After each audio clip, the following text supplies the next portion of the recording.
minimum əmək haqqının məsəl üçün 200 manat, 250 manat olduğu ölkədə yaxşı nə ola bilər? 400 manat. 400 manat olduğu ölkədə yaxşı nə ola bilər? Hərçənd ki, o 1000 manat da olsa yenə yaxşı deyil.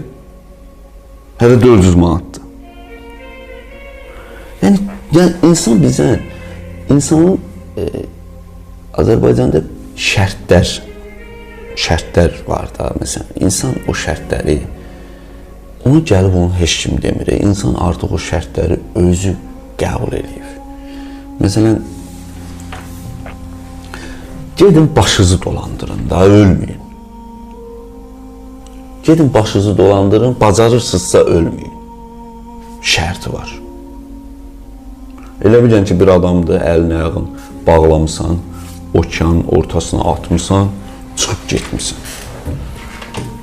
Bacarırsan, çıx xilas ol da. Bu Azərbaycanda yaşamaq. Bizə əslində alın yazısı deyə bir şey təqdim edirlər. Və bilirsən ki, mənim həyatım. Və elə bir şey, bacarırsan, ölmə. Bilirsən, Vüqar, mən başa düşürəm, mən həddim deyirlər ki, sən ancaq tənqid edirsən, bu Azərbaycanda yaxşı bir şey yoxdur. Deyirəm, yaxşını onsuz da deyir də, ASTV deyir, İTV deyir, hökumət mediası. Mən indi küçədə kitab sata-sata, işim gücüm odur ki, bütün gücüm qutarıb duram, mən də bu ölkədə yaxşı şey deyirəm. Bu ölkədə mənim bir dənə yaxşı şey gördüm, həyatım boyu. Bircə dənə yaxşı şey görmüşəm. O da torpaqlarımızın işğaldan azad olunması, ərazi bütövlüyümüzün bərpa olunması. Və əssalam, ondan başqa bu ölkədə yaxşı heç nə olmuyor.